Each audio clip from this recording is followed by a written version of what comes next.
شايفكم انتوا خارجين. ممكن علاء ممكن تعلق لي بس علاء ممكن اعرف منك بس كلمه في حيثيات القضيه اللي هي اتقفلت واتفتحت من اول وجديد.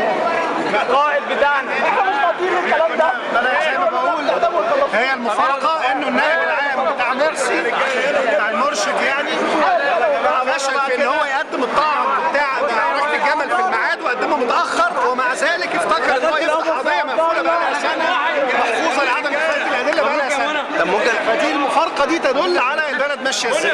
هجيب كراوشات. تدل على ايه يا علاء؟ يلا يا شباب يلا بينا. يلا على بره يلا على بره يلا تمام يلا يا احمد يلا بينا يلا يا عبد الله.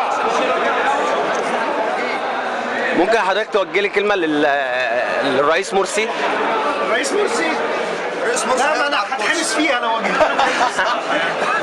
بجمله القضايا يا استاذ علاء عشان ده الواحد ما بيكلموش ده الواحد بيكلمه بالصوابع بجمله القضايا هو بيحب الصوابع. كلمه للمرشد العام بعد اذنك. هو برضه بيحب الصوابع وانا بعت له صباح. يعني هي الجماعه كلها بتحب الصوابع. شكرا يا استاذ علاء. مش اي حاجه انا معاك علاء. ايوه انا لا احمد عبد الله ششال يا حبيبي. ايوه يا حبيبي. الف مبروك يا استاذ احمد. الف مبروك يا استاذ احمد. ممكن بس كلمه تقولها ان شاء الله خير وان شاء الله نطلع براءه. احنا مظلومين في القضيه دي ويعني قدامنا كتير نعمله للبلد اكتر من ان احنا نقف في المحاكم. شكرا.